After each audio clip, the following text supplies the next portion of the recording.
Wednesday, January the 27th. Welcome, Freaks and Geeks, to another smoke-filled and jam-packed episode of the Doctor's Orders podcast with the 512 Foot Doctor.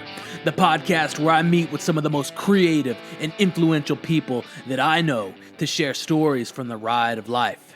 As always, I'm your host, the 512 Foot Doctor, coming at you live and direct from the studio of Life or Death. If you're a returning freak or geek, thank you very much for checking back into our regularly scheduled program. Your support, your continuous support really means a lot to the Doctor's Orders podcast. It really means a lot to myself, to Doc, the 512 Foot Doctor. Please continue to tell a freak or geek about the podcast and help myself, help the podcast, and help the Freaks and Geeks family maraud into 2021. If you're here for the first time, if you're listening to this podcast for the very first time, well, welcome. Welcome to the Freaks and Geeks family, and I tell you, as soon as possible, now you need to buckle up for this ride.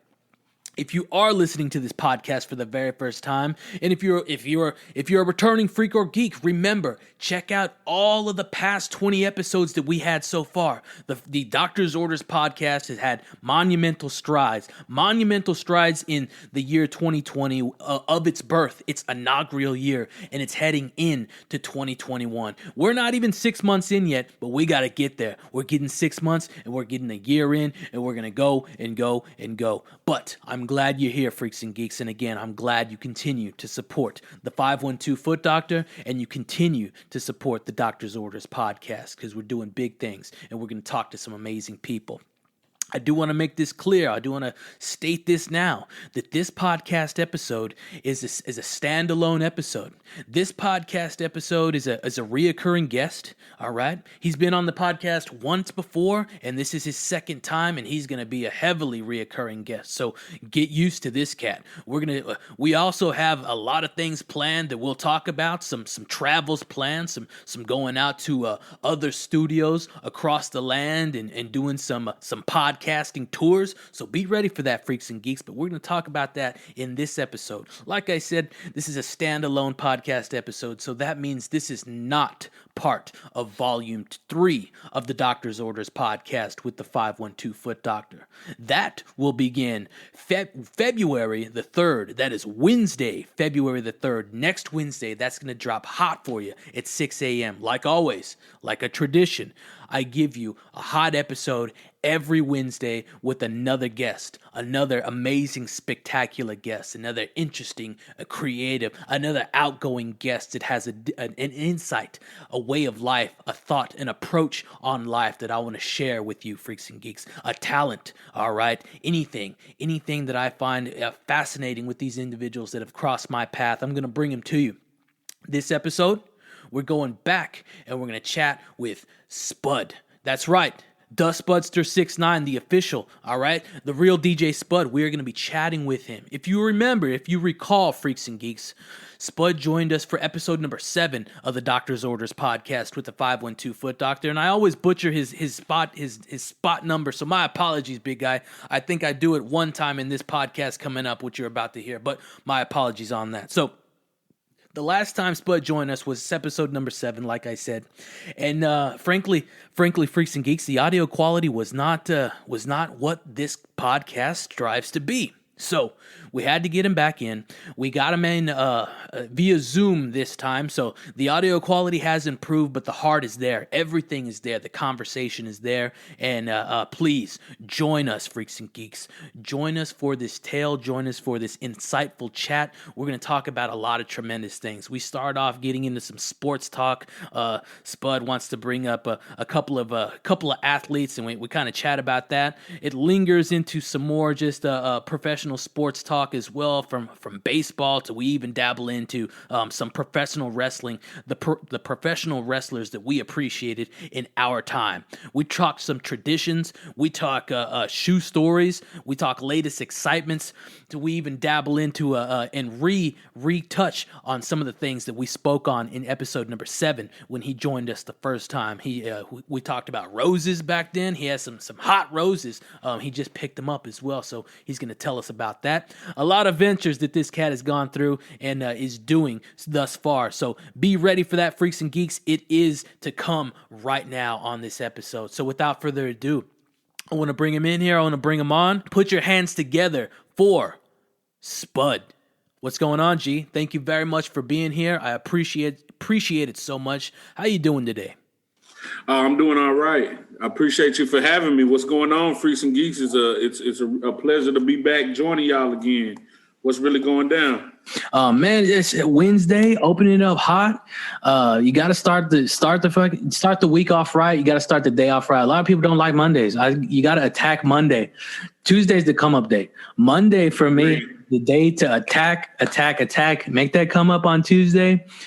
Hit it again hard on Wednesday, and then you set up a successful Thursday, Friday, and then roll out Saturday and Sunday, and then we do it all over again on Monday. So a lot of people don't like Mondays. You like Mondays? Absolutely. I don't really care for Mondays, but just like in one of my favorite movies, Zombieland, you heard Woody say, you never see a lion limber up to catch a gazelle on the Serengeti, baby. You just kind of got to go with it. You know what I mean? But like you said, it's Monday. But look, let's just get right into it, bro. I got a little issue. Okay. Right. Shout out to Greenbelt Botanicals. All right. Greenbelt, we got some explaining to do. Okay. We got some explaining to do. So, hey, Foot Doctor, I don't know if you know this, but me and my old lady trying for baby number 3. Uh-huh. So I've been requested to stop partaking in the cannabis. Yeah. So I had to try to find the next best thing. And while CBD tinctures and CBD creams and gummies all serve their purpose, man, fuck a bunch of that shit, bro. Okay. The flower just don't do it for me, man. You think just don't do it? Flower? Yeah, it does it for some people. It does it for some. I love the innovation, what it's doing for the state. I love what it's the push and the proactiveness that it has for cannabis and hemp in the state of Texas. It's weird, bro. But check this out. So this is what I learned about CBD flower. So I went to my local CBD shop here in Roy City. Greenbelt, we waiting on you to open up a location. I apologize, I couldn't wait for shipping, but I am using my discount code for sure. Dr. 15. Bro, Delta 8, I did not know. So Delta 8 THC, right, is illegal. It's I guess the chemical compound is small enough that is legal. Yeah. So Delta 9 THC is what you're getting in the legal states. So that's what you're getting at the dispensaries in Oregon, Colorado, California. That's Delta 9 THC. Well, up north, we got some Delta 8 gummies. Yeah. And I tried those bad boys. Yeah. Hey, listen, Greenbelt Botanicals, holla at me. I am DJ Spud. Follow me on Instagram. We need to get something rolling because hey, I can dig those for real. Hell yeah, man. No, they got the Delta 8 joints in the smokables and any other compounds that you want. They do definitely have it. And they're working on the Delta 9. They're trying to get it, see what's going down. But absolutely, I dig it, man. I do get down on it, and like I said, I appreciate them. And nothing's perfect, G. You know what I'm saying? We're just working, trying to breach on and break out into, like you said, the stuff that they got out there in the Calis, in the Colorados, and the Oregons and stuff like that. Trying to get that type of stuff. But yeah, man, thanks for opening that one up just like that, opening it up hot. How was your day, man? What's going on? It was good, bro. Definitely a Monday, but I'm feeling. You know what? I woke up this morning just really appreciating. I'm a sports head, right? Yeah. So I woke up this morning and for some reason, bro, and you're probably gonna kill me for this, Doctor. I woke up this morning really appreciating Tom Brady, bro. Yeah. How do you feel about that statement? Yeah, to each his own, big guy. He's not. You would take the politically correct route. He's not my cup of tea, my man. He's not my cup of tea. But I mean, he's got too many. It's just when you get the cheating allegations, G, and when you get the going against the grain, And bro, if you ain't cheating, you ain't trying. I don't know on that, man. I don't know. That's to wrong the entire league and to deface to wrong the game. You know what I'm saying? I don't know. And multiple times. I mean, touche. One could say that it's cheating. One could say it is exhausting every resource in order to get a win. I mean, some people look at it as half empty. Some people look at it as half full. I guess it depends on how many times you've been on the receiving end of that ass whooping. Yeah. Yeah. So would you say after this performance, since it's his first year in the NFC, first year with Tampa Bay, he goes to the Super Bowl, bro?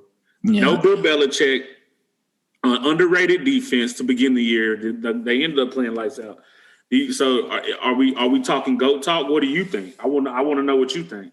Man, I don't pass that out a lot, that whole word, and even like, man, he's got a hell of a fucking sheet. You know what I'm saying? Hell of a rap sheet, and he's got shit. He's got shit that I can't say against, but I'm not down with him. But does that qualify him as that, man? There's more people that'll fight for it than there are me. So if I don't know, man. I just I can't get down with that. It's a hell of a thing, but who knows? It's not for me. I just don't. I hate speaking on it, man. I hate acknowledging it. It's apparent. It's very apparent. It always knocks me, man. That whole. It's nah. But it's whatever, man. It's on to the next year, dude. For me, at least. So for me too. I can't do no talking. We seen what my Cowboys did. So yeah. But man, it's a tough subject around here at the moment because we're just in limbo trying to pick a sport to fucking hone into next. We're already on the hockey, you know what I'm saying? We're getting ready for big things with college baseball coming up soon. I cannot wait to get down with some college baseball. I fuck with college baseball. Yes, look at college baseball. College baseball. I just love going and being in the fucking stands and getting live and have the peanuts, have the seeds, and just talking. I talk a lot of shit for the fucking on. Do you? Yeah, a little too much. I get a little loud out, but it's all for pro for the home team, you know what I'm saying? Or not the home team, but the horns, the squad out there. So yeah. Right. I guess it would be any live sporting event is good. I guess there's not a college team around here, not a college baseball team anyway. I mean, the closest thing I got here, closest to me is SMU. Yeah. I'm really not fucking with them. Yeah. Do you get down with baseball? Huh? You get down with baseball? Oh, yeah, I fuck with baseball. Never really been into college baseball, bro, until it comes to, like, College World Series. Yeah. It's just so many colleges, when it comes to college sports, bro, I'm more of a player type of person, you know? Somebody I may have followed in high school, somebody that played my high school, somebody locally where I live, something like that. But nah, not really into college baseball, not like that. But, yeah, I fuck with MLB for sure. I'll tell you this, I'm planning on being up there February the 20th. Shout out Freaks and Geeks. Look, set a date in your Palm Pilot. I'm planning on being up there February the 20th for a college baseball tournament. I don't know if you're down to go. It's a Saturday, $25 to get in at the new Ranger Stadium. What's going down? We might podcast, maybe, if they let us in. They're not going to let us bring on the mics either. I'm going to have to get that press pass for them to do that. But I'm down. Count me in. 3 games, but I'm only trying to catch the last one, but it's $25, get you 3 games, and it's sick. I'm trying to catch that number 8 versus number 9, Arkansas v. Texas. Hitting hot, boy. Okay. No, I'm in there like swimwear, baby. I'm all about the live sporting events, and I've never been to the new Globe Life Stadium. Yeah, I'm very excited for that, so I can't wait on that. But man, let's keep this sports talk going. Like, I wanted to talk to you about fucking a different element of sports when it came to like sports entertainment and in the wrestling fashion. You know what I'm saying? So I don't know. I was always into it, man. And I think I hopped out of it probably about 2000, I would say 9, but I stuck. I mean, I was down with wrestling for probably like 6 years. I would say like my fifth grade year, fourth grade, man, maybe who knows, man. Third, fourth grade, all the way up to like, I don't know what, 10th or 11th grade, just getting locked down with it. I've been to a couple of them. When I say a couple, I mean like I think I've been to 2 or 3 live wrestling joints. Like big ones or like Monday Night Raw or like you talking WrestleMania? No, I'm no WrestleManias, unfortunately. I wasn't into it that big, but just like Monday Night Raws and stuff like that. So who were the guys when you were young?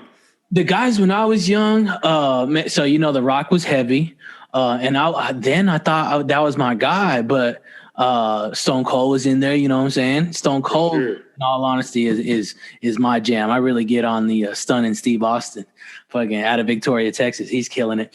Who else, man? Who else was in there? We had the Dudley Boys. We had the Hardy Boys. We had Edge and Christian, who was throwing it down. At a point in time, Hulk Hogan came through back in there. But are you talking Hulk Hogan NWO? No, this is a Hulkamania for WF.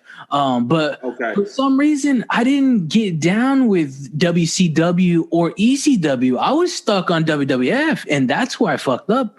That is where I fucked up. But I do remember that movie. What's it called? Drum roll. It's called Ready to Rumble. You remember that one? You ever seen that movie? Comedy. Ready to Rumble. It's got David Arquette in it. Shout out to David Arquette. And it's a movie. It's based in the WCW like realm, and it's just the road to like the pay-per-view wrestling match, and they're going in that hoe. And somehow I think they end up in the ring. I don't know. You got to check it out. It's an old comedy joint from like the 90s, if not the 90s, early 2000s. All about wrestling in that fashion. But so I was all. Go for it. I was all about so wrestling was big to me. Of course, when I was real young, it was WWF, bro, and I was all about the Ultimate Warrior. Let me tell you, bro, the Ultimate Warrior was a fucking savage. Him and Macho Man, bro. Do you remember when he was talking to what's the bald guy with the glasses? Mean Gene, and he said, "The cream rises to the top." Yeah, this Joker pulled out like 12 creamers from his wristband, bro. He was so coked up, it was ridiculous. A coke and steroids cocktail. But yeah, bro, Macho Man, Ultimate Warrior really started my love for it. Man, I could go on, bro. King Kong Bundy, Junkyard Dog, Superfly, and then as I got a little older. I really fuck with Stone Cold. Yeah. Shawn Michaels, heartbreaking music. Yeah. Sting left and came back and hasn't spoken a word in 20 years. Yeah. So yeah, bro, I really fucked with wrestling and Undertaker and the Pallbearer. Yeah, Slammers and wrestling. I think, man, any male from the age of 6 to 40 at some point had to be interested in wrestling, Yeah.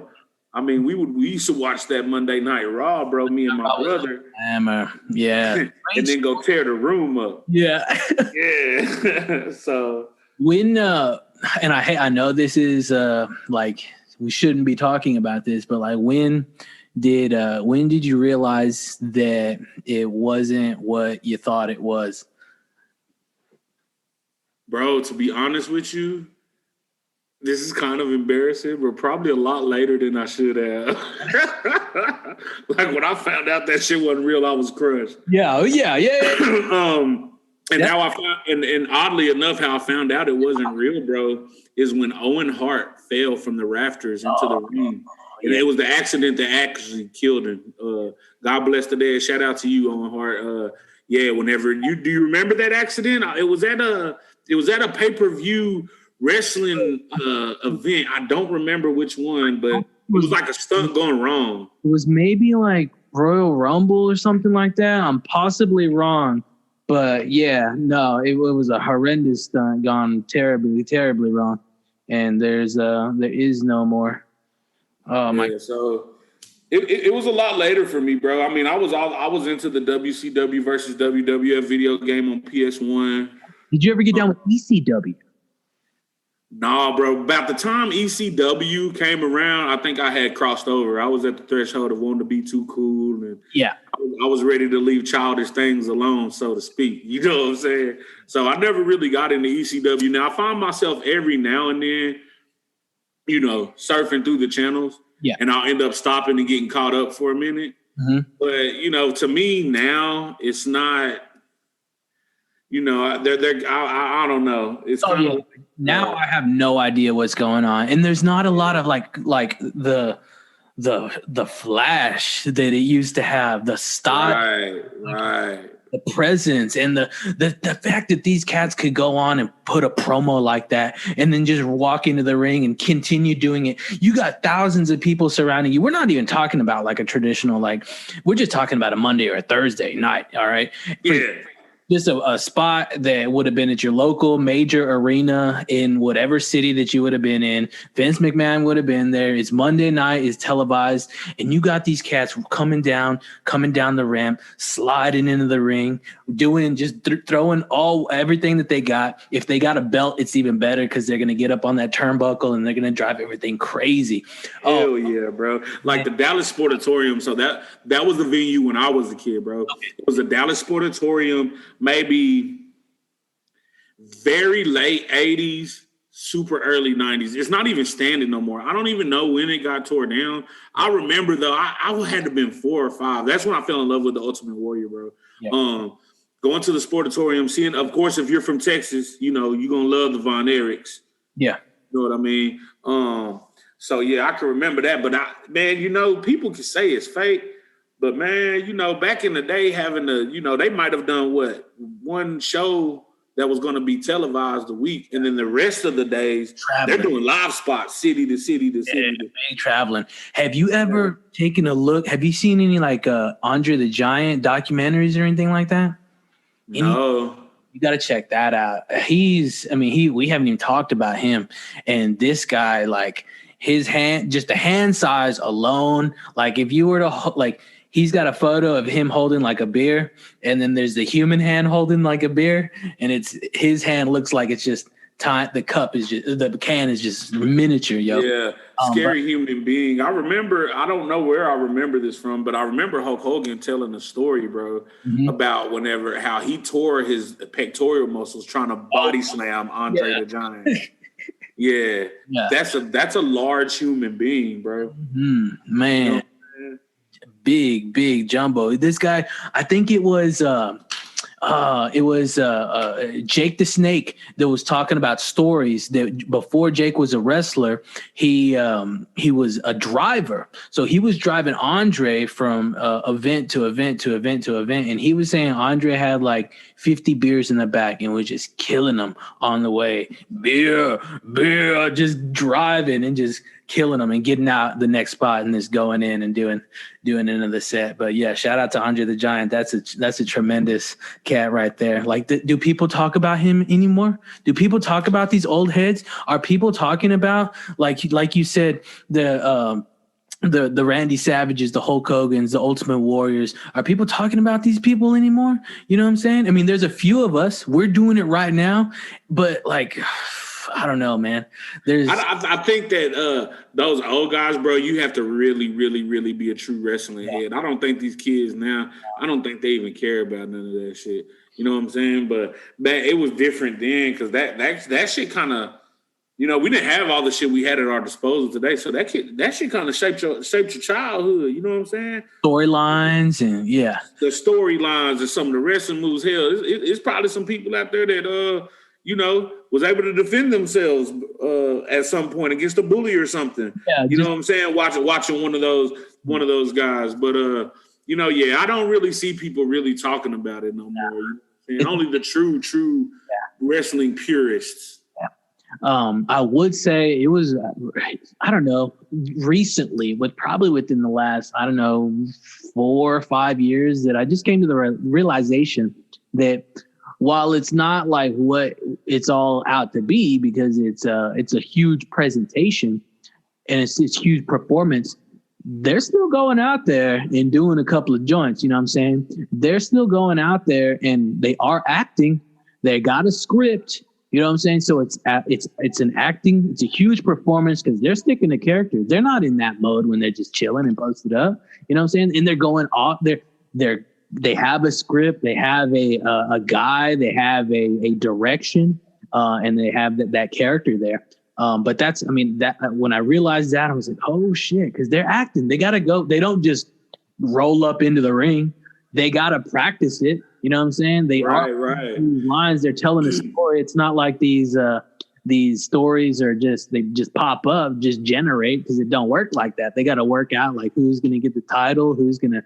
Yeah, man, and it's crazy nowadays with all these different platforms. Like I was listening to an interview with Mark Calloway. Most of you might know him as the Undertaker. Mm-hmm. And he was just telling how he got his start and how, for a lot of years he didn't do interviews. He wouldn't talk to people because he had to stay in character as the Undertaker. And just the whole story about getting into it and all the.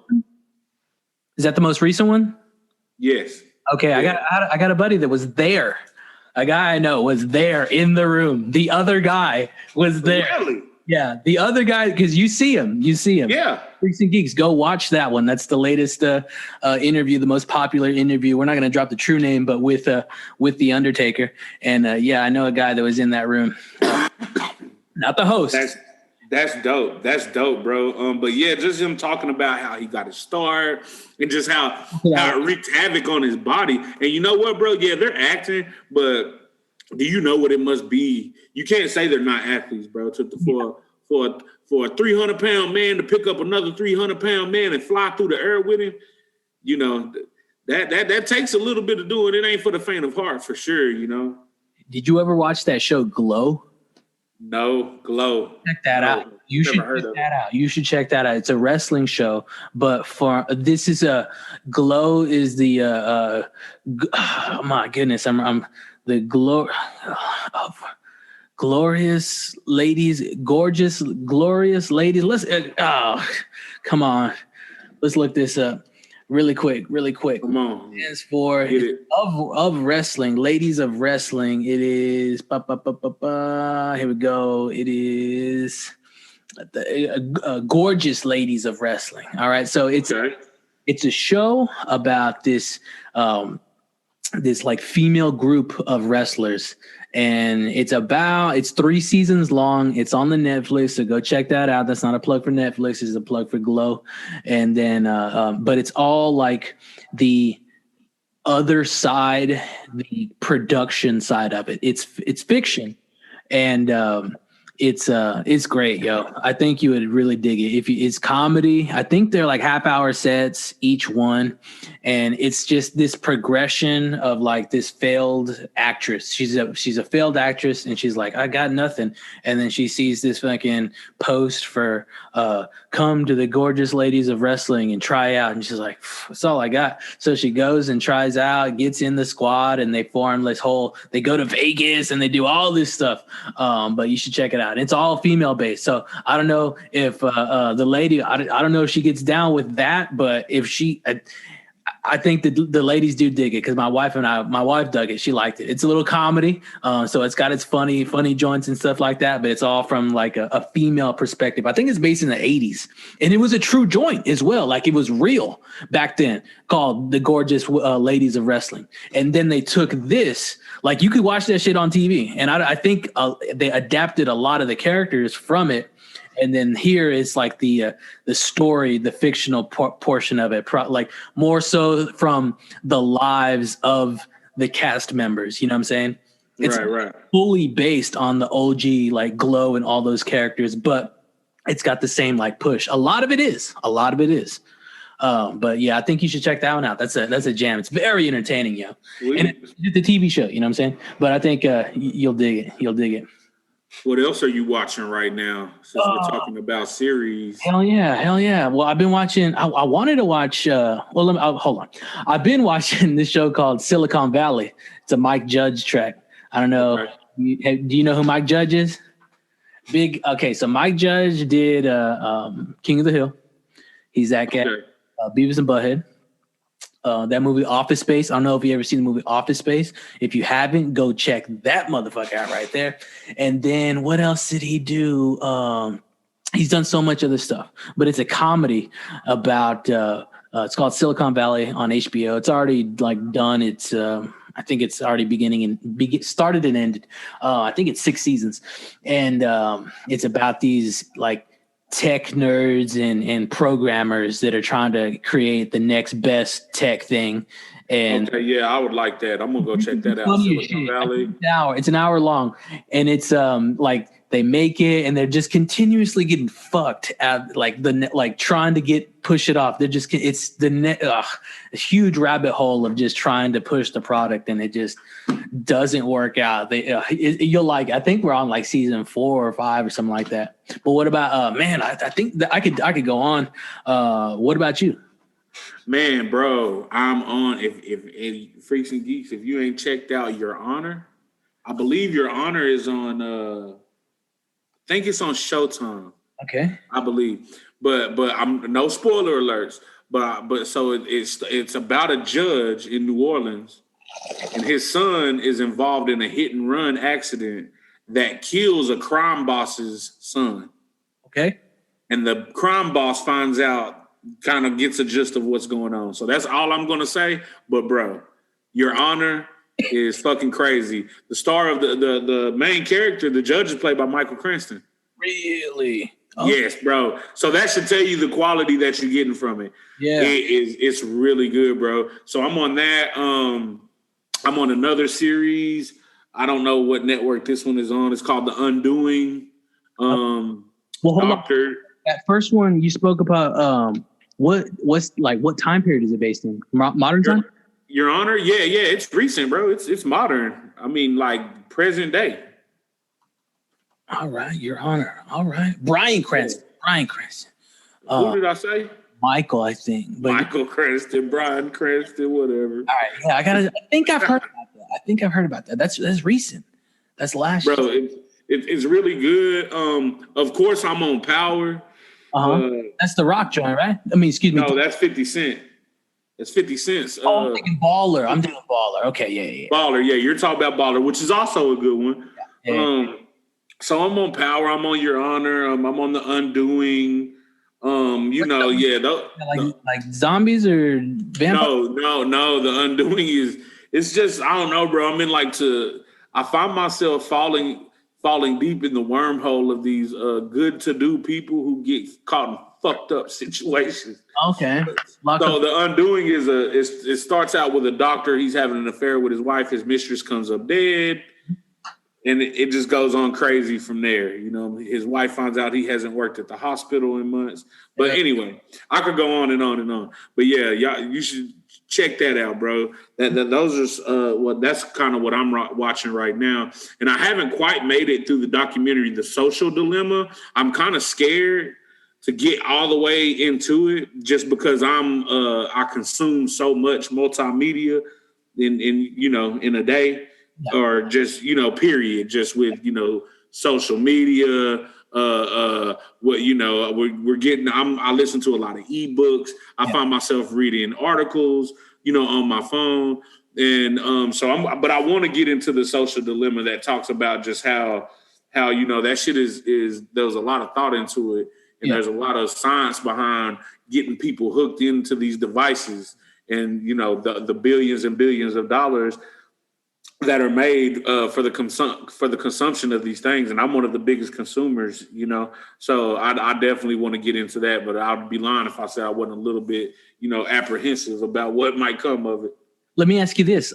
When you wake up in the morning, is that the first thing you reach for and get on?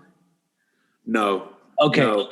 In my adult life, I have made it a habit, to make sure the first thing in the morning, bro, I got to have my me time. Yeah. Okay. Good. I got to have my me time. Yeah. I might read my daily affirmations. If I'm in a really interesting read, I might read a couple of chapters or something while I'm sitting on the toilet or waiting for my coffee, whatever the case may be. But no, I try to make a conscious effort, bro, first thing in the morning to have my me time. It's really important to get reset. And to get on track to attack the day. You know what I'm saying?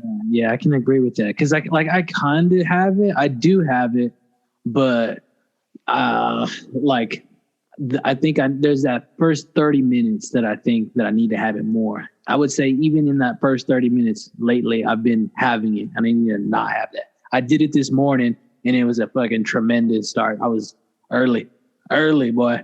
Did early, solid fucking like half hour early on everything.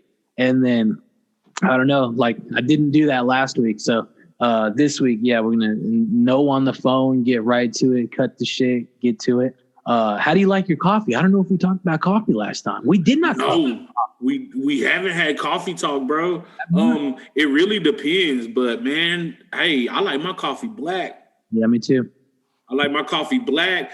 I try not to do any sweeteners. Yeah. So, hey, a little life hack right here. There's this seasoning called Flavor God. You can find them on any of the social media platforms. Flavor God, and all his seasonings are 100% organic. There's no additives, anything like that. Well, he has this seasoning called Chocolate Donut. Okay. Get you a little spoonful of that in your coffee and just some black coffee. I mean, it's not going to give you the kick like you want, like if you got some sugar in it. Yeah. But it's for those of people that like their coffee to be sweetened and have a little bit of flavor. Yeah, definitely. That's pretty off the chain. But yeah, I like my coffee black, bro. The blacker, the better. I like any of the exotic roast. I like I'm into the Black Rifle Coffee Company. Yeah, I've never had any of their stuff. Bro, it's legit. Like that? I'm gonna have to bring you down some. I'm gonna have to bring you down some coffee from HEB. So that's when I go up there. I'll bring up that stuff, and then we can get to that.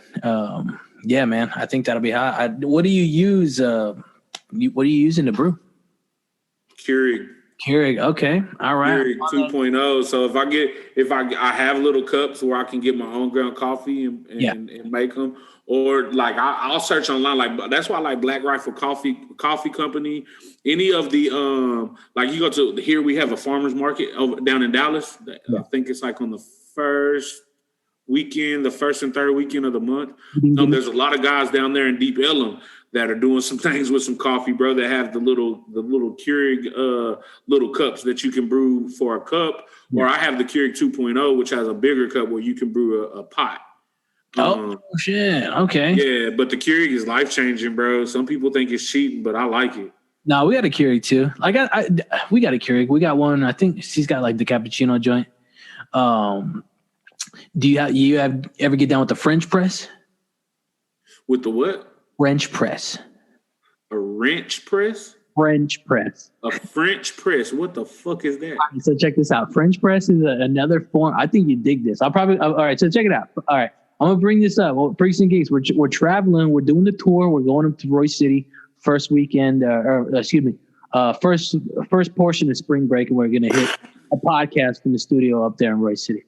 When we go up there, I'm going to bring you some coffee and we're going to get down with that. And hell yeah, I think that's going to be it. But I'm going to bring you a French press. I almost got sidetracked though. So French press. It's this glass like canister. And so you put your grounds down in there at the bottom there. And then what you do is you get however much water you're going to need for your brew. You throw just enough. You do the seep. So we're doing seeps. This is kind of brewery-esque, brewmaster-esque. You throw a little bit of water on top of that bad boy, on top of the grounds there at the bottom, so it can seep. And you probably do that for maybe 5 to 7. You might be pushing it by 10. But then after that point in time, you throw the rest of the water in on that bad boy. And then it's got like a little plunger device with like a filter on it. So you let that bad boy sit at the highest height. So don't plunge it. And then when you're ready for it, it's straight. It brings out a lot more. I'm not even doing it justice by right. What it does to you. There's more, it maxes out more flavors. It's a different type of brew. So you're going to get a little different extra. I haven't mastered all the skill on it, but it can definitely make a solid taste. Different. It'll make your regular cup taste different. But then when that thing's ready, you just start to press that lever down. I used to mess up and press it all the way down. I thought I was doing the joint. Nah, you got to press it down and you let it filter itself and then continue to press it down. So Check that out. I'll bring that one up there. I'm with it, bro. I'm with it. I'm ready to be a coffee snob. I usually use it like when we go out, like I don't know, like on little vacations out to wherever. I don't really trust or care to learn how to use someone else's coffee pot. If it's the Keurig, I understand, and I might use it, but I might get some funny flavors. So I usually bring the Keurig and get down. And then, like, I might be staying with the guy that's not a coffee head, so I'm like, fuck, what am I gonna do? I'm not gonna ask this guy to, you know what I'm saying? I'm not gonna bring a coffee machine, so I just do. Right. Yeah. Right.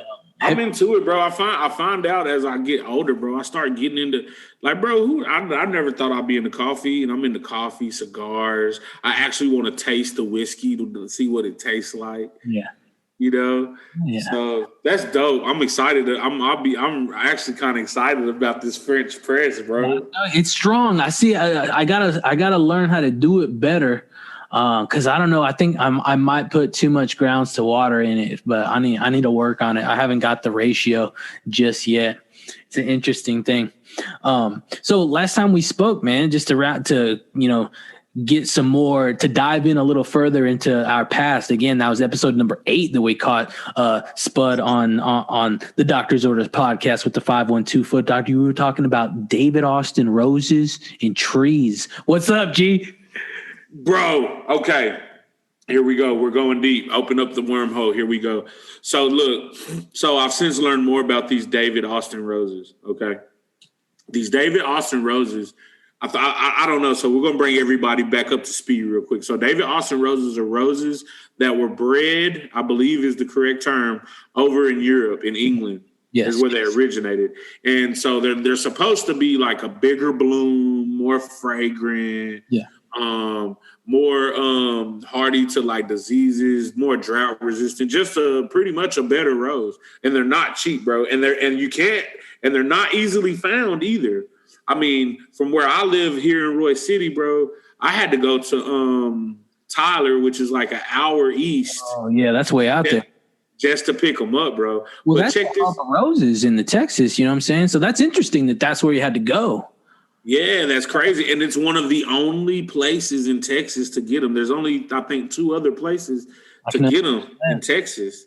But so what I found was, bro, I've been taking care of this rose bush, man. Yeah. And it was throwing off some good blooms, giving me some good fragrance.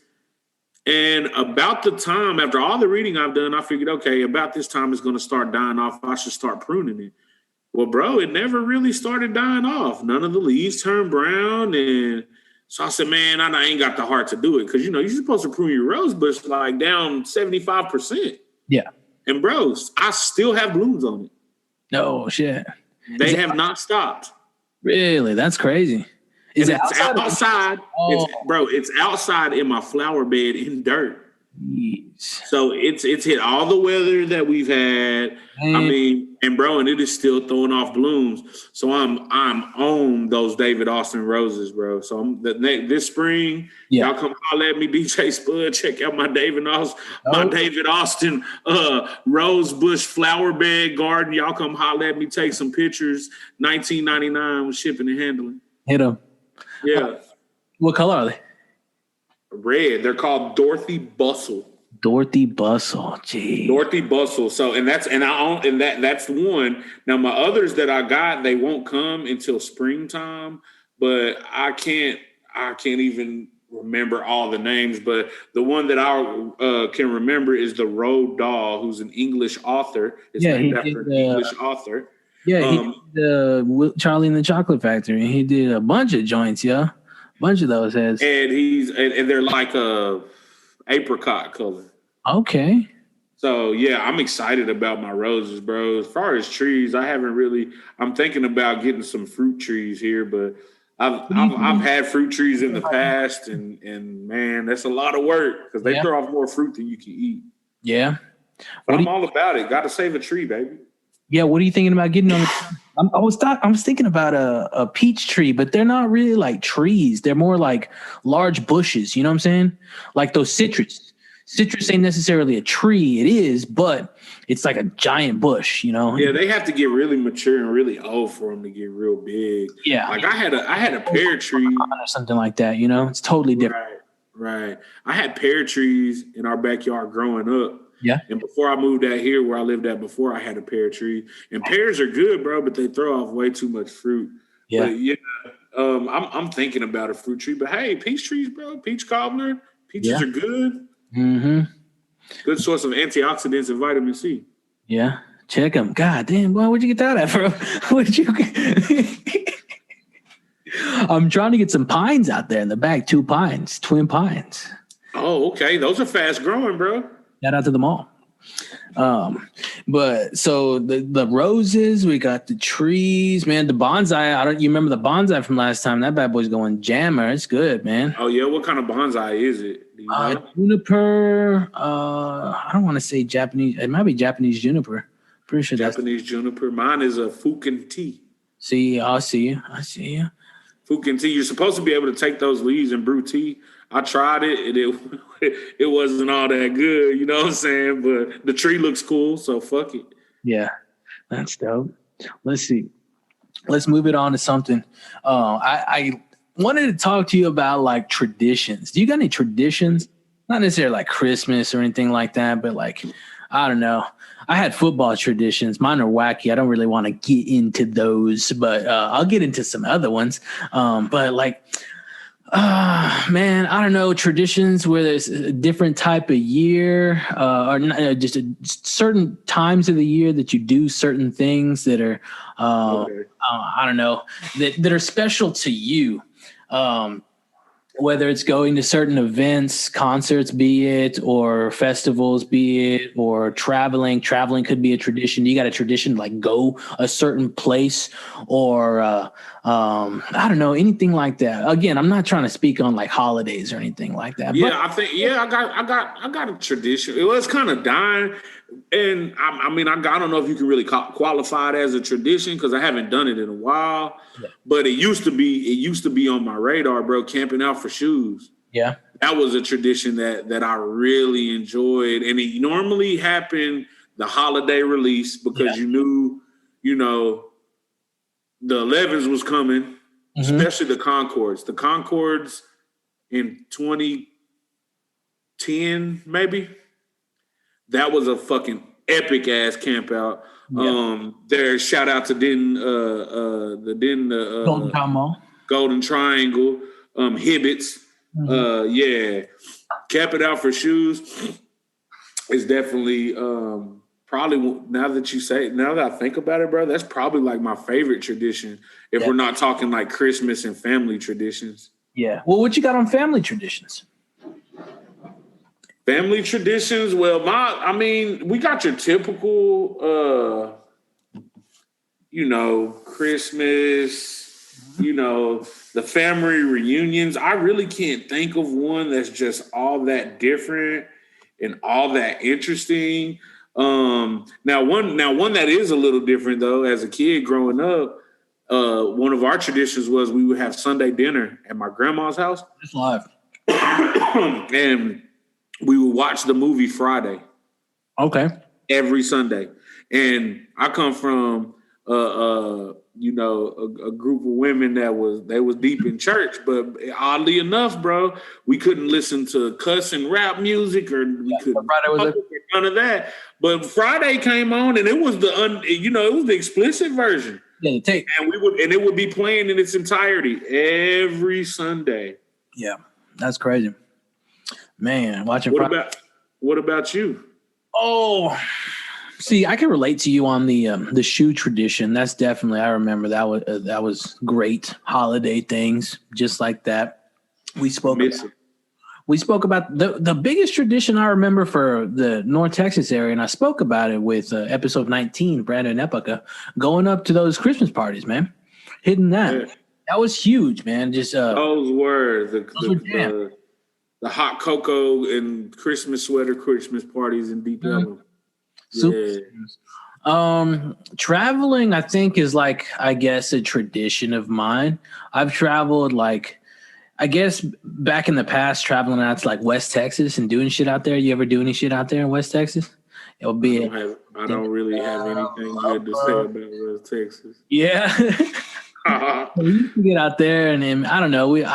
That's one thing. It's pretty cool going to see all the sights and shit like that. And there's just visiting family out and stuff like there. So I kind of think traveling is like a tradition, because don't you traditionally take like a vacation somewhere every year? So that's for me. I don't know. Some people don't, but I do like to traditionally take a trip somewhere.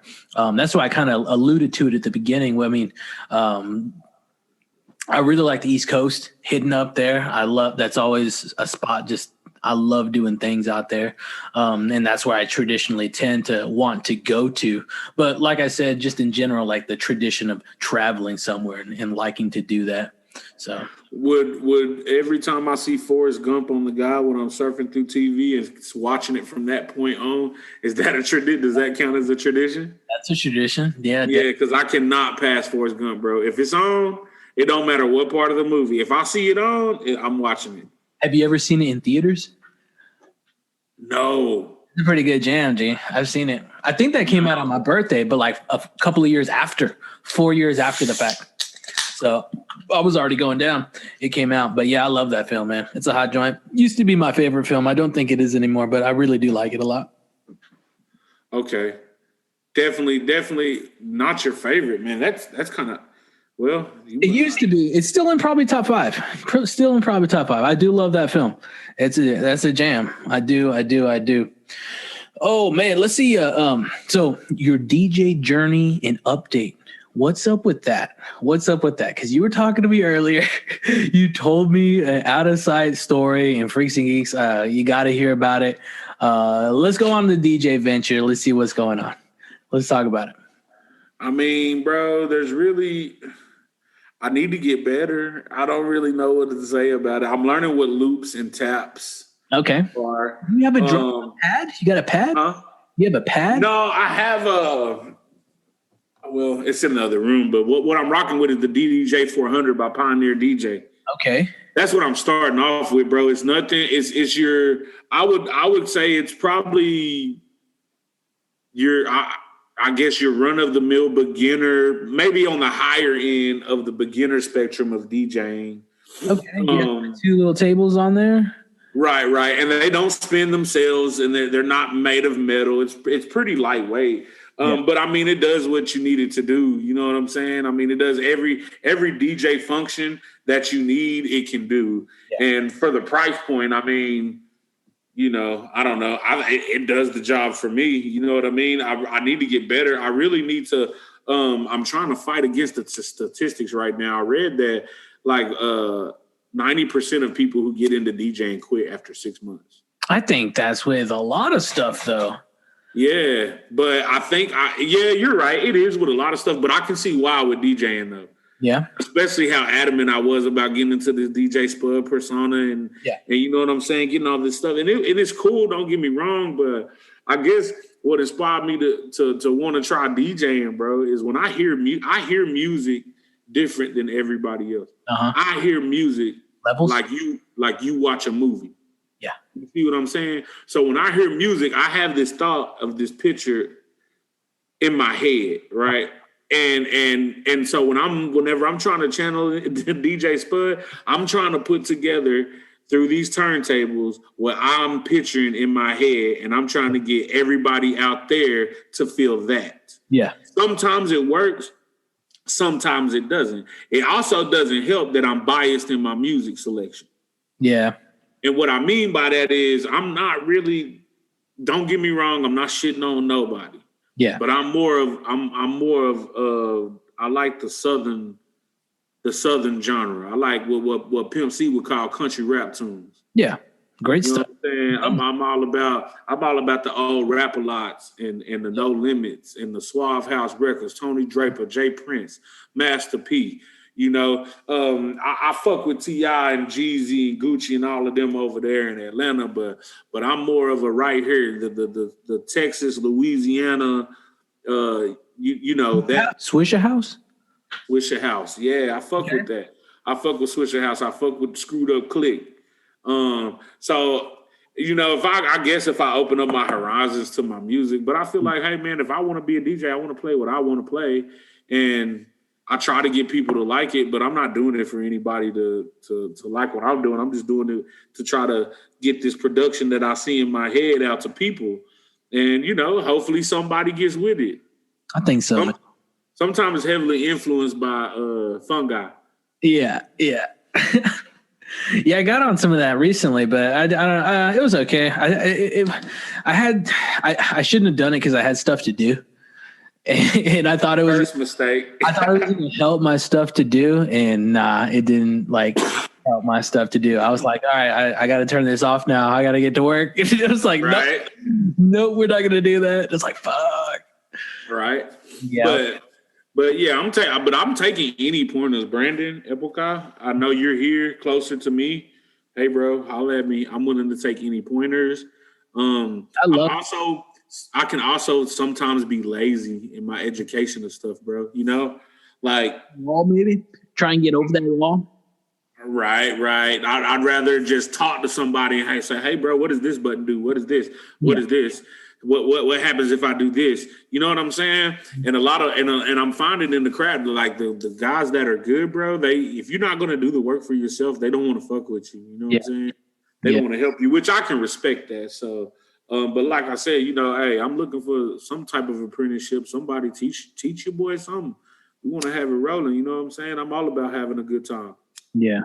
No, that stuff that Brandon was talking about was tremendous, man. He was saying that he doesn't pick the music, or no, he picks the music. He doesn't pick the album. And I was like, whoa, that's like, so you're working with what other people are giving you to work with. And like, geez, I think that's cool. Did you get to listen to any of his stuff on that? What's it called? I forget what his Mixcloud. Did you get to listen to any of his stuff on there? No, I haven't listened to any of his stuff on Mixcloud. I've been digging it. I got on it before, and then just to listen to it, then I really dug it. I really got down with it. Oh man! But what else you got, man? It's a Monday. Just trying to wrap the thing down. I think watching some comedy here in a little bit, and then we'll see what's up. But what else we got? I know you wanted to talk about like financing in the adult life. Adulting and financing, yeah, bro. So I was thinking about this, right? So over Christmas, I hate the time when it comes to finances, yeah. Yeah, it sucks, bro. Actually, this year wasn't so bad because I wasn't with my family for Christmas. Uh-huh. So it really wasn't that bad. Like, you know, my wife's pretty forced. Is that the right word? Foreseeing? Is that a word? Well, we making it a word. Goddamn it! Hit it. Webster. So we already had the Christmas gifts was bought, bro. Like, yeah, well before Christmas. Yeah, and my job ended up taking me to New York. You were telling. Yeah, you mentioned that you were there for a hot minute, right? We left, I was there like 8 days, I think. We left on the 23rd and we came home.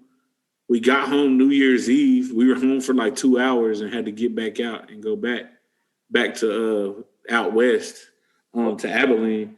Okay. But being away from home, bro, the financial burden really wasn't there for me because I wasn't here. You know what I'm saying? So, and I'm the parent between me and my old lady. I'm the fun one. Yeah. So to me, money ain't really a thing. I don't really give a fuck. I feel like the more we got, the more we can blow. Yeah. So, you know, the kids, I know they was definitely missing it. But what got me thinking about it was I came home and I was crunching my numbers for the year. And I was trying to put together my vision board for 2021 and write down like some I guess relatively short-term goals for the year, you know, just being with 2020, how COVID came and it was everything was unprecedented. You know what I'm saying? So shout out to all of y'all who adapted and overcame in 2020, baby. 2021 is going to be way better. But I was just looking at the finances, bro. And I looked at the money I made. Mm-hmm. And then I looked at the money that it cost me to pay my mortgage for a year. Yeah. And then I seen the difference. And I was like, bro, what the fuck have I been doing all year? Like, what the fuck is going on? Yeah, where's it all going? Yes, bro. Like, it's fucking stupid. And so then I was like, all right, so I got some, I don't know. I probably Googled the app or heard about it on the radio or some shit. Yeah. Plug this app up to my bank accounts. I think you talked about every bank. I think you've told me about this before. Keep going. Yeah, so I plugged up to my bank accounts, bro. And this thing analyzed my spending habits and then spit me out like this paragraph. Yeah, what did it say? Bro, I'll be sitting here lying. I was shamed. Oh my God, I was shamed, bro. I was shamed. Nike, I need to start buying stock. Help me out. Nike, New Balance, all of you big shoe retailers out there, like it's ridiculous, bro, for real. Yeah. Like I was like, damn, man, I should have way more money in my retirement and in my savings. I don't think that Nike stock is high, G. I thought the Coca-Cola stock was going to be high. It's like $45. Yeah, bro, but goddamn, if it's $45 right now, whenever we're 60, if that shit's $130 and you own 400,000 shares, that's a lot of money. Yeah, but I mean, have you ever seen those pages on Twitter where it'll show you all the releases for the year and it gives a total dollar amount? Oh, no, I haven't seen anything like that, no. Oh, I follow a page and it'll give you, it's just the Jordan releases, not all the releases. Yeah. But it'll be like just the Jordan releases for 2020. Mm-hmm. And it was like, I think the retail price of all that shit was like $33,000. Yeah. And I didn't get all of them, and nor was I shooting for all of them. Yeah. But I was just thinking, like, damn, bro, if I bought one share of Nike stock, is probably less than one pair of shoes. Yeah. If I would have bought one share of Nike stock every other time. So buy a pair of shoes, buy a share of stock. Buy a pair of shoes. If I would have done that, bro. Pretty crazy. Yeah, that would have been smart as shit. Yeah, it's crazy, bro. I kind of got slightly in a little funk about that shit. Yeah. And realizing that. Yeah, bro. Stocks is a big chat right now, man. And then there's the Bitcoin. That too. I can't dabble into that. Yeah, me neither. That shit's way above my brain power. Yeah, it's out there, man. That's like a stocking on stocks. Would you say that are you pretty frugal or you loose with the money? How would you say you are with finances in your adult life? I try to structure them out monthly and like prepare. Like always have coin in the bank on the 31st. You know what I'm saying? And put that coin in savings on the 1st when the next roll runs in. You know what I'm saying? So I try to put, I like to put like 4 to 6 in per month and see what goes on. Sometimes I do well on it. Sometimes I don't. But then, what's that? Who would you say is the most financially responsible?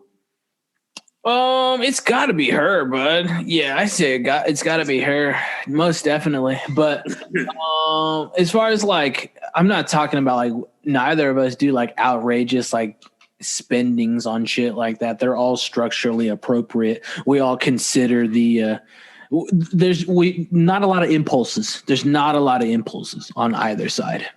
In all honesty, all of the purchases are essentially like planned, thought after, and like, all right, let's go do this now because it's time. Not like, oh fuck, I gotta get it. I'm gonna go get it. Right. Okay. Well, maybe I need to take a page out of your book because like 90% of all my income is blown, bro. For sure. Like I can see a pair of shoes that I want. Yeah. And let's say I know I'm not gonna give. I have a common size, bro. I'm 11. Between 11 and 12, 11 and a half and 12, depending on the shoe. Yeah. So, bro, if I know it's a shoe that I'm not going to get, I would deliberately go get it in my daughter's size. Oh, yeah? Just so I can say I got it. Like, it's a problem, bro. I need to work on it. Because, like, their shoe collection, my kid's shoe collection, bro, there's grown men that are like, wait a minute, what is going on? But I don't know, bro. It's and oddly enough, it's mostly Mostly kicks. I mean, I'll splurge on some good herb, but it's mostly kicks, bro. Honestly, For the kids though? Or do you do it more? Is it more for the kids now? yeah, it's definitely more for the kids. I feel bad for saying this because it's more for the kids, but it's not for the kids. It's for the kids physically, but the purchase itself is for me. And they don't know. You know what I'm saying? Or my wife too, because she wears a small size, so she wears like a 7 men. So like, you know what I'm saying, 6.5, 7 men. So even she has a couple of Saucony runners, bro, that are ridiculous that I could not get in my size that she has. Really? Yeah, bro. Yeah, it's pretty ridiculous. I wasn't even able to get none of the chunky dunks, bro. Oh yeah, I thought you did. No, not the chunky dunks. No, chunky monkeys. No, I didn't get no. I struck out on those, bro. Who got them then? I swore you said you got those. No, not the chunky one. No, you talking about the Ben and Jerry's dunks that look like Ben and Jerry's. Yeah. No, I did not get the chunky monkeys. Have you heard? Because I was fucking preparing my day a couple of days ago, I think it was ending my day, and I was like, motherfucker, April 20th is coming around. What's gonna come out this time? Like, I'm not even looking forward. I hope it's not. They're ugly. I hope it's not, man. That should go in the garbage. It should go in the garbage, bro. Like the 420 release has taken such a drop off. Bro. Yeah. Like you got White Widows, right? Yeah. I did too. And those where I was like, maybe. And then the dog walkers came. I was like, okay. Yeah. But then I seen what is projected to be this year's 420 release. That's not it, but I hope that's not it. I missed and I want the Cheech and Chong joints. Those are hot action. Those are hard. Yeah. I don't remember what year that was. I think it was the year prior to Skunks, and I think Skunks is 09. I could be mistaken. Freaks and Geeks, don't fucking bend me. But I'm pretty sure Skunks is 09 and Cheech and Chong's is 08. I could be mistaken, but hopefully I'm not. If we had a producer here in the studio, we could get something going on like that. But I'm only one guy, Freaks and Geeks. But I could be wrong. The Skunks were 2010. Damn. Okay, so I was off a year, and then so hopefully Cheech and Chong's was 09 then, or they might have been 08. Yeah, and I'm also seeing that that they might do well. I don't know if this is true or not, but that they might do the reverse skunk. Oh, they did that with the 420 joint. That I'm talking about for this year though. For like a non 420 limited to 421? I guess. I'm not really sure how they're gonna do it. Yeah.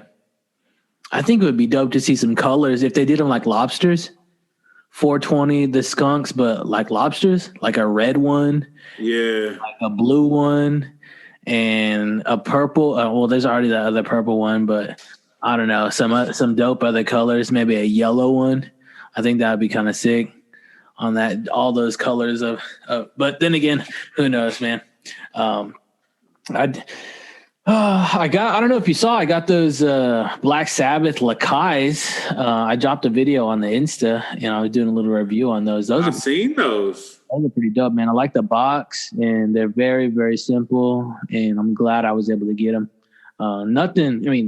I say nothing special. They are though. They are kind of special. I was up for debate between getting those or they had some DC skate AC/DCs, but I couldn't get down with the DC joints. I couldn't do it. I dig skate shoes, and that was something. That's always skate shoes is definitely a pinnacle like structure of sneakers in my growing up life. Skate shoes, like youth life. And I still incorporate it today. In all honesty, I don't know if I've spoken with you about this, but I've really, really been getting down with New Balance skate. Tremendous. New Balance. Really? I dig it. I like it. I think they've won. I think they've won me over from Vans, and I think, yeah. They're so how comfort, much more comfortable, much more. There's just New Balance aesthetically. New Balance quality is just so good all around. They just take more, they take better, they shape better, and they wear in better, and they use better. Really? Not just the New Balance skate. This is, I mean, from the casuals that they have, everything they got is just quality. They're runners in their lifestyle, like their everyday lifestyle shoes. They're dope, and they do have a really good quality. Oh, those reverse skunks, that was a custom that was on the blog, so that's not real. Okay. The reverse skunks are, but this one, they were yellow and green. I gotcha. Wishful thinking, but yeah, no, I haven't really delved into the New Balance skate, bro. As far as skate shoes, bro, I think it's really just Nike, and I have some DCs. Mm-hmm. That's about the extent to my skate shoe collection, really, bro. I'm more of a and you know, I'm not really into the skate shoes for skate culture. I mean, how I dress is kind of skater-ish, but I'm more into it just as a sneakerhead. You know what I'm saying? But I really fuck with all of the Dunk, all of the Nike SB, the lows especially. You know, really one of my favorite shoes. This is another thing I wanted to talk about was bro, one of the most underrated kicks is the Hacky Sack Dunk. Low. I think I know the low. Okay. Yeah. Let me pull that. I have both the low and the high, but that's a underrated shoe right there, bro. Yeah. Oh, yeah. Those are nice. I like that leather on the back heel, that little tan leather slip. Those are sick on the mids. They're slept on, bro. They're really slept on. Those are sick too. Yeah, the lows are the ones I like the best. Yeah, those are crazy, and that's all like you're not gonna get the same cut of fabric for each. Yeah, for each shoe, each one is going to be also different. like about when they do that stuff too, when they use those exotic fabrics or those different textiles, that you're not gonna get the same shoe on each one. Yeah, you know, I've been really chasing some patchwork Vans. There's some Vans called the Patchwork. They're called Patchwork, and they're no two shoes, even in a pair, have the same cuts of fabric because it's all crazy. What kind with the laces or the slip-ons? Either. Okay. Either. They had the mid. They had the skate highs too, and these just dropped. Yeah. It was pretty recent, bro. It was pretty recent, but they're dope. Yeah, those are pretty cool. Yeah, man. Do you think we'll ever get, well, probably not with COVID, but do you think, or do you wish that it would ever get back to a place to where you could go, for those releases and do your legwork like we have to used to do and find out which shops have which shoes and when they're releasing? It would be so cool, but I don't think it'll ever happen again, man. I don't think even with COVID, when it comes back, it'll never happen again. In all honesty, man, I think COVID's going to be a lot like 9/11 when it comes to like the restrictions imposed from now on. You know what I'm saying? Right. 9/11 pops off and you get all those airport restrictions, and now the airports are fucking totally different in comparison to that. And now we're going to see what like the future entails for the raising of restrictions and shit like that. Because I don't think we'll ever go back to a day that was, you know, March something 2020 or something like that. It sucks to fucking say that. Yeah. But yeah, I don't know. It's just weird. Like that day that, we gotta stop talking about that. Let's talk about something else. But all right. No, I don't think that we'll ever be able to get one of those days that we used to have where we would go camp and put all these tickets in and just get all these whereabouts and what's going on over there. Are they getting them? Nah. Oh yeah, I heard they're getting them though. Oh shit, how many are they getting? They're finna, all right, let's go chat, sit over there and let's get that. Oh, you got how many pairs over there? Like, and then that's where it started to go wrong when you're like, oh, you got some more pairs over there? Yeah. And that's where the pops off.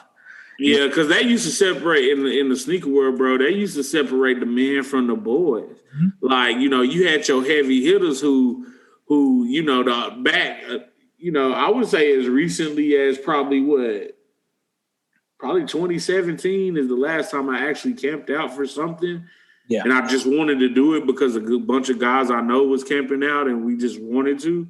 But I mean, used to these cats would, you prided yourself on being there, being in the first three in line with your blanket. And you know what I'm saying? Waiting all night, beating on coolers, making up songs, having trick shot contests with Nerf goals. And stuff like that, and then to cop your kicks and come out on and be like, yeah, when everybody else had to buy them on resale. But now, bro, the game is fucked. Nike sneakers ain't letting your boy make it at all. The sneaker app is weak as fuck. Yeah, that plug is plugged out. And here I am bitching about the sneakers app, and the one thing I did hit on was the off-white Chicago ones. Oh shit, that's dope. Yeah. So, but yeah, bro, it's I guess, like you said, it'll never be the same. I don't think so, but I don't think it ever will. And it's changing. Like others, what was my wife telling me that they're camping out for? Well, they're doing makeup camps now, camping makeup and shit at like Macy's when the hot drops, makeup camps, yeah. Really? Yeah. Where else? I made a joke about camping at fucking Bath and Body Works because she was like, "There's people that have been having a camp and there's been lines there and shit like that, camping for the next hot Bath and Body Works drops." Yeah, but bro, do you know how many old people will walk through those malls and look at us like, y'all are camping for shoes? We'll be like, yeah, we're camping for shoes. Yeah, they always had questions. Those mall walkers. Yeah, for real. Oh man, what else we got, man? Let's see. You reading? You doing any reading? I am doing reading, bro. My newest read actually just started. What's today? Today's it's Monday. Damn. So I started this Saturday evening. Think and Grow Rich by Napoleon Hill. Okay, Think and Grow Rich. Yes, I have absolutely no context because I haven't got all the way into it yet. Yeah. But I think what got me interested in it is I was watching a video of the real Freeway Rick Ross. Okay. An interview from him, and they were he did some ungodly amount of time in prison, and they were asking what he was reading, and that was the first one out of his mouth. And so I have a habit of, whenever I'm looking for new reading material, I'll get it from people that I'm inspired from. Yeah. And his story and just where he came from and to where he is now is really interesting to me to see somebody overcome that type of adversity. So, if he recommended it, I'm gonna try it. You know what I'm saying?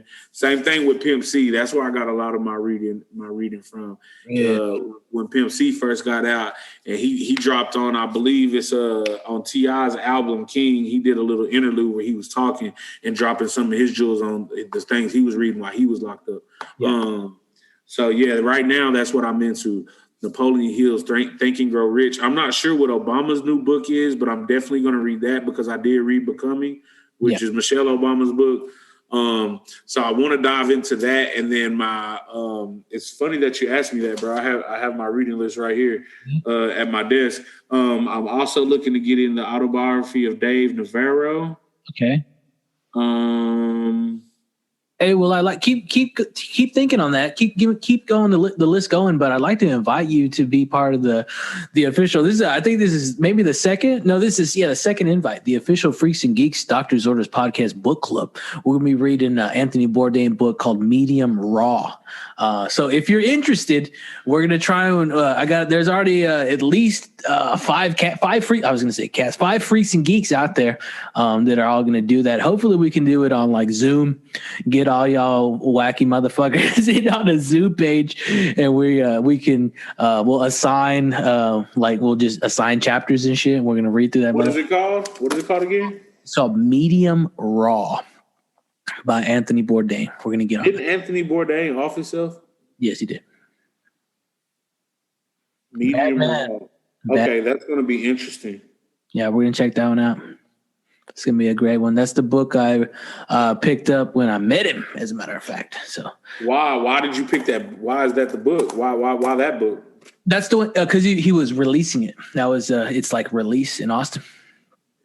Okay, you got it there live? Hell yeah, live. He was reading in that bitch. Really? Read pages from that, huh?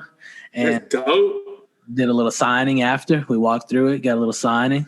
Get yours signed? Yeah, I got mine signed. Buddy of mine got his signed. My wife came. She got some stuff signed too. So was that your only book release that I've been to like that? Yeah. You've been to a few, haven't you? Yeah, I've been to a few, but I think the one probably when Charlemagne wrote Black Privilege. No. He wrote Black Privilege, and then he wrote his second book, which is Shook One, My Anxiety's Playing Tricks on Me. Okay. And for Shook One, he did a book tour, and I met him at the Barnes & Noble in Grapevine Mills Mall. Yeah. That's where he was at. And I took my copy of Black Privilege, and he signed that as well. And again, I was first in line. So I got to talk to him for a minute, bro. And that was pretty dope, as big of a mogul as he is in the multimedia space. You know what I'm saying? So that was pretty cool. I would like to go to more. I would really like for Mike Tyson to drop like a tell all or something. I'd like to go meet Mike Tyson, bro. Yeah, that'd be sick. I almost met him, man. He came down to like one of these Austin Comic Cons. I just didn't go. I was gonna go and take a copy of Mike Tyson Punch Out so we could have that sign that joint and put that bad boy under glass, but nah, it never happened. I wish. He's never come back. I've only heard about him coming to town like once. So, but nah, I get down with you on that. I'd be all for that. Get a little signing with Mike. Man. But it would be awesome to catch President Obama at a book signing, man. But I don't think I have the nerve to deal with that type of crowd at that type of event, bro, because there's going to be so many people. But I would definitely love to be there to meet him as well at a book signing. But yeah. That's what's up. So do your kids like books? Does your wife like books? My wife started getting into books. My wife's a better reader than I am, yo. I can't read for shit. I can read, but I take fucking forever. And then I'm like, yeah, I just take forever. I resist it, and I got to stop the resistance because I'll do it. I'm good at it, but like I just take way too long. And it's not the reading of it; it's the analysis. I'm going through, looking at lines, and like I don't know. I can't just. You're overthinking it, bro. Yeah, I don't know. Yeah. You're overthinking it, but do I put that pencil down and stop making notes, or what? I don't know. But then will I get it at the end? I mean, it's up to. I don't know. I mean, it's up to you, bro. You kind of got to let the literature take it. Bro, I don't know. It's different for everybody. I think my love for books came I got as a kid, bro. For books, yo, because you've seen, I don't have a library anymore, but I've got a shit. No, but you got a pretty nice collection, bro. Yeah. Thank you. But keep going. You were saying as a kid? My love for books came as a kid with Hank the Cowdog, believe it or not. Okay. Hank the Cowdog books and Goosebumps. Yeah, Goosebumps is a jam. So I think that you really got down with those book fairs at school. Did you get down with those book fairs in school? Bro, this is crazy. So my mom, we didn't have it like that. You know what I'm saying? So we wasn't allowed to, we didn't have spare money lying around for books. So this is what I would do, bro. I would go, the book fair would be there for like a week, 3 days. So what I would do is I would go pill a book. Because you can go to the book fair once a day. I would go, my one time a day, I would go pill a book. Yeah, and read that. I would try to read it before the next day so that when I went, I could put the book back and peel another one. Yeah. So I never technically stole them. I just borrowed them. You know what I'm saying? Because I would take them and try to read them and get them back. But yeah, I fucked with the book fairs heavy. But even more than the book fairs, you remember those little like newspaper booklets that had all the books you could buy, and you had to fill out the little thing and cut it out and turn it in like an East Bay. Yeah, I remember those. Those are jams, yo. Yeah, bro. And then you had to wait fucking months for them to come in a box, and then the teacher would be like, "Yo, the books are here." It was like, "Oh shit, everybody's going crazy." Yeah, over. So fucking the book fair books come in shipped. Yeah, bro. And I think, that's kind of where the love for reading started with me, bro. And I think that I just found myself at a young age. I would just get lost in them, bro. And those Goosebump books. It could be Saturday morning, 8:00, and I'd be terrified of the little yard gnomes, or that if I put on this mask, it wouldn't come off of my face. Yeah. You know what I'm saying? And then you go, as I got a little bit older, you know what I'm saying? Then I started like really digging the, I guess you would call it fantasy, like The Lion, the Witch, and the Wardrobe, C.S. Lewis. Anything C.S. Lewis. Anything by J.R.R. Tolkien. Yeah. You know what I'm saying? I was really into it. Lord of the Rings? Huh? You read all those Lord of the Rings? No, I didn't read all of them. I think I read... No, I didn't read all of them. I think I've read all the Hobbit books, though. Okay. And but the Lord of the Ring and the Hobbit they're separate. So I didn't read all of them. I think that it's a trilogy. The Lord of the Rings is a trilogy. Right. I know I read the Fellowship of the Ring. Yeah, that's the first one, I believe. And I read Hours or the Hobbit. I read the Hobbit. Okay, so that's One Piece. That's the first one. Then the Fellowship of the Ring. All right, that's first part of the Lord of the Rings saga. So you get down with the fantasy. Yeah, it's but those are the only ones. Like I never read Harry Potter, which I regret, and I should have. Did you watch those films? No, bro, I've never been into Harry Potter. My wife got down with that shit. See, I was into Harry Potter as a kid, and then I just the last great thing I did was play fucking the video games. I had all the books, but I never fucking read them. Listen to how stupid this is, but I had all of those books. Do you remember when they used to release those hoes and they would go? Yeah. I bought them all, but I never read any of them. What the fuck? That was you have the complete collection? No, I stopped at about like the fifth one. I honestly just liked them for the covers. Really? And these were like in the beginning, like first editions? I stopped getting first hot prints. No, they weren't no first editions, but they were like hardcover. For the most part, they were all hardcover. Right. But I think I got... I don't remember getting the third one for some reason, but I got the first, the second, I think I got the fourth.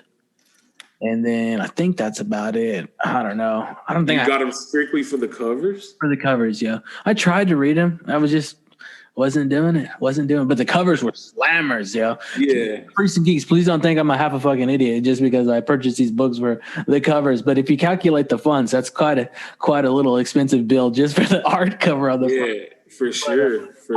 And then my wife went and started getting them on the audiobooks, and then she started watching the movie. So I think, I don't know, that was pretty cool, but she's already done with all that shit. Yeah. I would really like to add like some dope, I don't think I'd ever get my hands on them, but like some classic literature, first edition books like Moby Dick, by Herman Melville, anything by Dickens. Yeah. Charles. I would really like to get a copy of a first edition copy of To Kill a Mockingbird. Okay. Just all the things you had to read in high school, that the classic literature, bro. I would like to, but I've looked on some of these book sites and, bro, that shit can get fucking expensive. Yeah. It's crazy.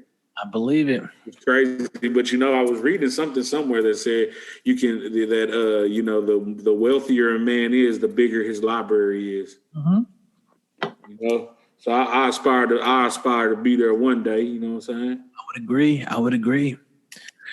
Oh man, what do you think, man? I think that's just up on it. I think we're out. I think we started like. Yeah, we're at least like an hour and a half in. Let's do one more. Let's talk about one more thing. A little closer. Okay. A little closer. All right. So I want you to tell me about a time. Oh, hold on. You just, before we get back onto the books, you just said that you were swiping books and returning them the next day. How are you swiping those books? Just under the coat or what? Bro, I don't even know. Like I would just, how to book. Okay, so there were these cases on wheels that would open up and they would already be displayed. And bro, I don't know. I mean, fuck, 30 little kids in there running around with the teacher and the librarian and a couple more. I don't know, bro. I found a fucking way to make it happen though. Yeah, swiping texts. You know what I'm saying? And now that I'm thinking back on it, our book fairs were always, we never had them in the code. So it was always in the beginning of school and around spring break. Yeah. So I probably wouldn't have had a code. I wouldn't have, to be honest with you, bro, I have no idea, but I'm telling you, I was a pro, bro. I was swiping them bitches and nobody would know shit. And then I'd have them right back in there the next day with another book. That's how I read the Hank the Cow Dog. And then our school decided to buy Goosebumps. And then I got real all deep into that. It was over after the Goosebumps, G. Yeah, Goosebumps was the shit, bro. That's it. You know what else? I wish I would make a comeback, bro. What's that? And I could be talking totally out of ignorance. Let me hear it. Growing up, did you fuck with Nickelodeon? Of course, Nickelodeon. Okay, but like, what are we talking? What about? Okay, so do you recall Stickly? Stick. Yeah, with the nose. Stick. Yeah. Yeah. So do you remember any of those shows that you used to like? Mine were the animated joints. Yours sounds like you got down on the non-animated joints. Did you get down on the non? So like, Are You Afraid of the Dark? Afraid of the Dark. Are you talking about the game shows too, or what? Wild and Crazy Kids. Legends of the Hidden Temple. Guts. There was what's it called? Double Dare, yes. Salute Your Shorts. Mm-hmm. Hey Dude. That one. Yeah. I remember that. Hey Dude. What else? But like I said, I was more on the animated stuff. I remember all that stuff. So you like Rocko's Modern Life? Love it. Love Rocko's. Our Real Monsters? I dig that one. I do like that one. It's not high up on there, but I do remember that a lot. I like it more than the Wild Thornberries. I don't like the Wild Thornberries. Yeah, the Wild Thorn. Yeah. Shout out to Tim Curry, because I think Tim Curry was the voice of that joint. Mine was popular. Really? Yeah, Tim Curry, the cat that played the OG Pennywise. Yeah. Yeah. And what else, man? So, yeah, Rocco, Hey Arnold for sure. Freaks and Geeks. I've heard me talk about Hey Arnold time and time again. That's the jam right there. Shout out to Craig Bartlett. Shout out to Ren and Stimpy. Jim Lang. Yeah, Ren and Stimpy was tremendous. Yeah, that was one of the original three, I believe. It was Ren and Stimpy, Rugrats, and Doug that dropped one day. And you know what, bro? I did not know that, they say that Doug, I see the Funko Pop, bro, and it was Disney Doug. Yeah, let me tell you about that. So at a point in time, they sold it.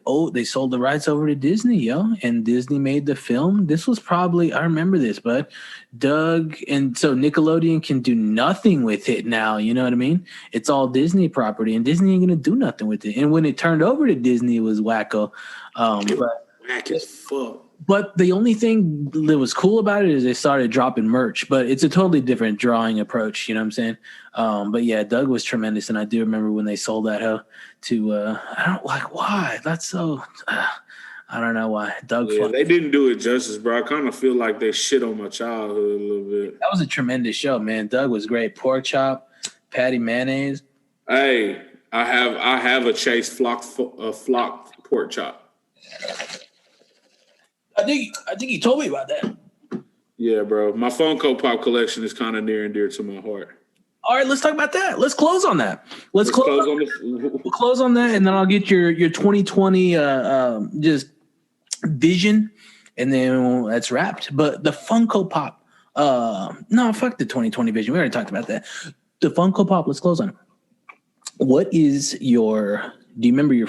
It's hard to say the first one. Do you remember your? No, it's not. Oh, what was your first one? My first Funko Pop was Carl Anthony Towns. Okay.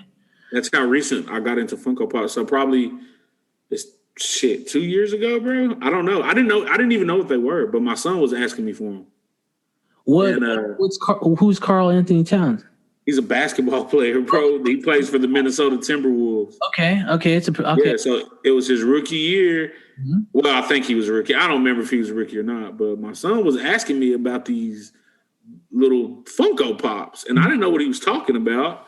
And he pointed them out when we were at GameStop one time, and I didn't think much of it. So for my birthday, he wanted to get me a gift, and he didn't know what Funko Pop I would like, but he knows I like to watch basketball. Yeah. So he just grabbed a random one, which was Karl Anthony Towns, which is my first Funko Pop, and my favorite one. And then from then, bro, I kind of realized like, oh, these are collectibles. Okay. And then I realized just what you could get as a Funko Pop. Yeah, there's a lot. There's a lot. So it's fucking crazy, bro. Like Prince. I got it. Prince. I got Prince, bro. What one on the Prince do you have? I have 3 of them. I have the one with the third. Let me see. I have the one with the third eye, little glasses. Yeah, I just got the purple joint. You got Purple Rain. That's Purple Rain. And then there was a yellow one, right? Yep. The yellow one. I think to make the bike. I think they made him on the bike. Bro, and it's crazy because then you start looking at some of them, and some of them are fucking hard to find. Yeah. I've got a couple of vaulted ones. You got any vaulted ones? I don't know. Check on that. That's big. No, I do have one. I do have one vaulted one. Yes, I do. Yep. It's a diamond Mickey Mouse. Diamond. Okay. So it's different color or different like texture, right? It's just sparkly. Yeah. That's cool. Yeah, I don't have any like that. Like flocked. They have scented now. What's the other ones? They're doing a lot of stuff with the colorways and stuff like that. I got this Red Fox joint though. Don't get it twisted. This one's sick. You got this one? Red Sanford, yes sir. That's nice. I don't got Lamont though. I don't got the Lamont. You don't have Lamont? Not that. All right. So, yeah. So what would you say is your favorite one that you have? How many do you have? I have a lot, but I can't even count. I got a box in there. I use some for Christmas decorations. I use some for football decorations. My Christmas decoration ones are Bruce Willis and Alan. What's his name? Alan Nightman. From Die Hard, John McClane and Hans Gruber from Die Hard. So I throw those in the tree. You know what I'm saying? And hell yeah, utilize them everywhere. You seen? I can't. I don't remember. I still got a box. You remember our wedding, yo? Our cake toppers were pops. Yes, that was dope too. But I have a shitload, and I try to collect them as much as I can. I'm looking. The one that's near and dear recently is, we were talking about wrestling earlier, the Randy Savage joint. Yeah, gotta get the cream. Always rises to the top, baby. Tremendous, man. But yeah, I got a couple of vaulted ones. Biggie used to be on the table. Had a little Biggie pop. He used to be a huge staple of the podcast, like in episode volume 1. He was always here. He's been on all the Greenbelt podcasts, I think. But a bunch of them, man, they got them all. I collect a lot of like Batman ones. Really, for me, it's musicians. It's movies that I really dug because they're doing a hell of a job on the musicians. Now they're doing the wrestling joint. What else, man? Nickelodeon got down with some good ones. I'd love to see an Action Bronson pop. I'd love to see a Carlos Santana pop. I'd love to see a fucking Stevie Ray Vaughan pop, of course. I'd love to see a Tony Hinchcliffe and a Brian Redband pop. Shout out to Death Squad. Oh my goodness. Yeah, I love the pop joints, man. It's bobblehead. It's the same for me, bro. Like any movies, Coming to America, I almost died when they dropped those. And I have Randy Watson and Akeem and Simi. Dope. I got a couple of biggies. Is those the biggies? Are you talking about the big ones? No, like Biggie Smalls. Now I do got a couple of big ones. I have one Baby Grogu. Okay, all right. Well, it's my son's, but it's a big one. I have all the Michael Jordan big ones. That's sick. Yeah. So yeah, Funko Pops, bro. I got into that shit heavy, bro. Yeah, heavy. I like them a lot. They're like, I mean, like when you were here, they're all over the studio, and I got to get like a better spot to house them because they're just all over the studio. I do, like I was mentioning, I have some that travel with me on the away podcast tapings and stuff like that. So they go on the table. There's always some good trinkets and stuff on the table. But that's the one that I'm still. I need a Grinch. The Grinch. Yeah, I love the Grinch, bro. That's what's up. Nice. The Grinch is awesome. All right. Man, that's Funko, G. I like that they're making. I mean, they're old in that whole vinyl stuff, man. They used to do bobbleheads back in the Gap. That was their first like push. It was bobbleheads of like cereal companies. And for the most part, that was it. And then they started branching off into musicians doing that. Then they started branching off into like films doing that. But there were these narrow, bobbleheads, and they didn't make no noise. They came in the box, similar box. It was just shaped like this. It had the clear window on it. So that's the start I remember on Funko, the Funko bobbleheads. Have you ever seen the Funko documentary on Netflix? I have. Pretty good one. Yeah, it is. It is. Are you box or no box? I'm no box guy. Are you trashing them or are you keeping them? Not all of them. The ones that I think the ones that I think will be something, or I know that are something, I'm keeping them. But I'll trash a good share of them. But I do have some boxes stashed. I do. Do you have any cases? I got some with cases. I got this one with the case. The two that I had on my desk, I got a case. I got the Michael Jordan and I got the Romeo on the desk, but they're both in cases. Yeah, no, I don't have any in cases. I probably have a couple that I shouldn't have thrown the boxes away for because I'm not the guy to keep any of that. I'm all about wearing it or using it. Yeah. So we can't. Once you're able to come up here and check out the new studio, bro, I think you'll be pleasantly surprised. Maybe we can do a Funko Pop swap. Yes, exactly. I was just gonna say that pop swap. That's it, man. All right, Spud. Well, like I said, round them off, man. Tell them what's good with 2021, and then tell them if you want to say, tell them where they can find you at. Thank you for being on this episode. Nice little transition episode, pushing us off into volume 3 of the Doctor's Orders podcast, soon to come next week, Freaks and Geeks. But let us know what's good. What's your thoughts going into this, finishing off the first month of the year, 2021. What's a good headspace? And, what do you want to shout out? Where can they find you? Close this one out, G.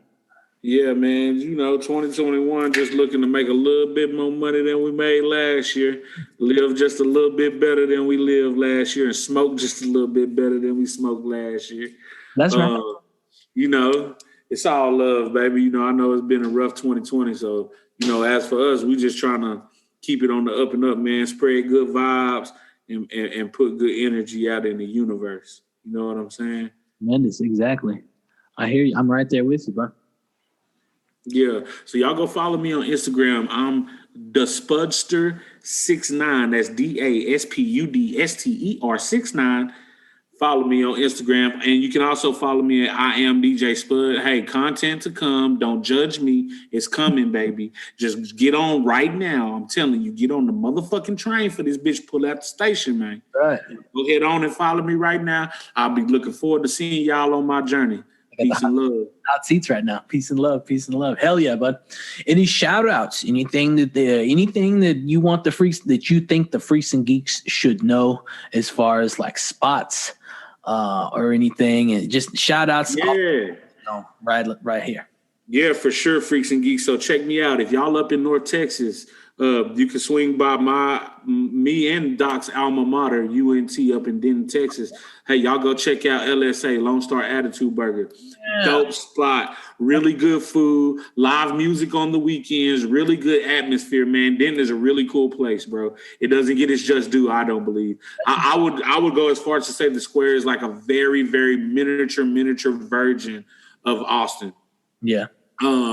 Yeah, so y'all can go check that out. We also got a couple of spots, True Kitchen Cocktails. That's in Dallas. If y'all are ever up here up north in North Texas, y'all come check that out. And of course, y'all know y'all hit me in the DMs at I am DJ Spud on Instagram, baby. And maybe we can do a meet and greet or something. Get You know what down. I'm saying? But like I said, jump on the train now, baby. Don't judge me because there's no content. It'll get greater later. It's coming soon. That's it. Appreciate this, bud. Thank you so much for being here. Have an amazing rest of your night, and just hang back for just a second. I'm going to wrap the Freaks and Geeks down and tell them where they need to go, tell them what they need to do, and tell them who they need to see from the Doctor's Orders podcast with the 512 Foot Doctor. Well, Freaks and Geeks, that's all she wrote. Once again, I want to thank my guest, Spud, for coming in, joining me via Zoom here in the studio of Life or Death, and just sitting down, joining me for a tremendous conversation. We talked about so much, got to ask him some questions. We got to share a lot of insight. We got to share a lot of things that we may not have shared before, and touch back on a lot of the subjects that we shared upon when he joined us last time in the Doctor's Orders podcast with the 512 Foot Doctor, episode number 7, when he joined us live in the studio, Life or Death. So, Freaks and Geeks, please do me a favor. Go hit up Spud. Go follow Spud. Follow him on Instagram. Remember, that's DustBudster69.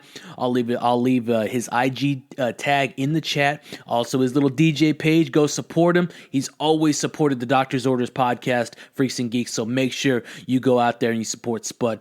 Tremendous talking with you again, man. Can't wait to go and take that trip up there to your crib, to your studio, and really get down, throw down some podcasts up there. And can't wait till you can join us for the Doctor's Orders book club reading Anthony Bourdain's Medium Raw. All right, we're going to get a lot of people to join in for that one, Freaks and Geeks, and that's going to be something tremendous that you can look forward to in Volume 3 of the Doctor's Orders podcast with the 512 Foot Doctor. Don't forget, that's next week.